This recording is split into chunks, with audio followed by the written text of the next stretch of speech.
Hello বন্ধুরা, তোমরা কেমন আছো? আশা করি ভালোই আছো। আমি আর একটা নতুন ভিডিও নিয়ে এলাম। বিলোনিয়া স্মৃতি মন্দিরে দর্শন করলাম। অনেক দিনের ইচ্ছা ছিল বিলোনিয়া স্মৃতি মন্দির দর্শন করব ভাবছি, আর দর্শন করা হচ্ছে না। হঠাৎ করে প্ল্যান হলো, আমার আর একটা বান্ধবী মিলে চলে গেলাম। বান্ধবী বলল, চল চল যাই, দর্শন করে আসি। আমিও ভাবলাম, আমিও তো যাইনি কোনো দিন, গিয়ে দর্শন করে আসি। এই চটপট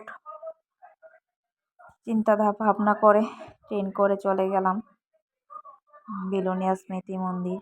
দর্শন করলাম রাম ঠাকুর, খুবই ভালো লাগলো।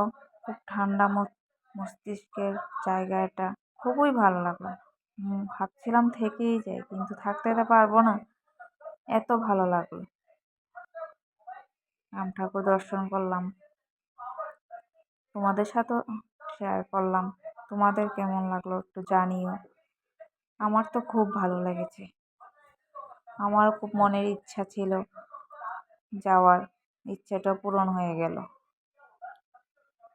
তোমরা যারা যাওনি, আমার ভিডিওতে দর্শন করে নাও, একবার গিয়ে ভিজিট করতে পারো। খুব সুন্দর, খুব ভালো লাগবে গেলে।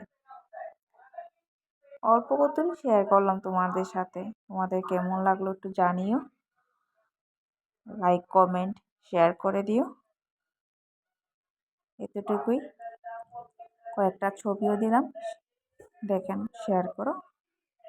ঠিক আছে, থ্যাংক ইউ।